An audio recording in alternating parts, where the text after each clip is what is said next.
அஸ்ஸலாமு அலைக்கும் வரஹ்மத்துல்லாஹி வபரகாத்துஹு. அல்ஹம்துலில்லாஹ். கனிமிக்க அல்லாஹ்வின் அடியார்களே, ஹாஜிமார்களே, இப்பொழுது நாம் இருக்கக்கூடிய இடம் சஃபா மர்வா. அதாவது அம்மா ஹாஜிரா அலைஹிஸ்ஸலாத்து வஸ்ஸலாம் அவர்கள் சஃபாவுக்கும் மர்வாவுக்கும் இடையில் ஓடிய இடம்தான் இது.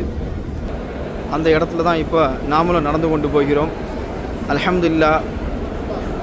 நம்ம அதெல்லாம் நினச்சி பார்க்கும் பொழுது ஹாஜிரா அலைஹிஸ்ஸலாம் அம்மாவுடைய தியாகம் இருக்கின்றது, மிகப்பெரிய ஒரு தியாகங்கள்.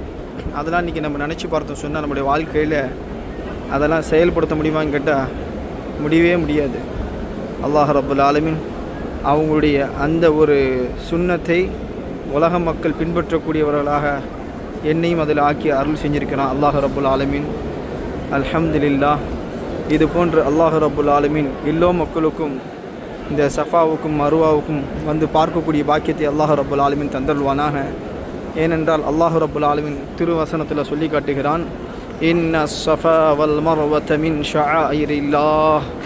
இந்த சஃபாவுடைய மலையும் மர்வாவுடைய மலையும் அல்லாஹுடைய அத்தாட்சிகள் இருக்கின்றன. அல்லாஹு அக்பர் கபீரா.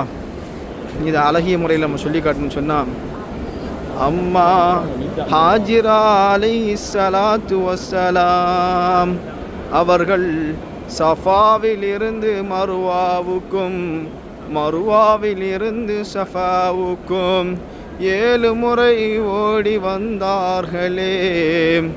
அந்த காலத்தில் சஃபாவுக்கும் மருவாவுக்கும் இடையில் கரடு முரடான பாதைகள் இருந்தன. இன்றோ மார்பல் போடப்பட்டு நடை பாதைகள் அமைக்கப்பட்டுள்ளன. மேலும் குளிர் சாதனங்கள் பொருத்தப்பட்டு ஹாஜிங்களுக்கு குளிர் ஊட்டப்படுகின்றன.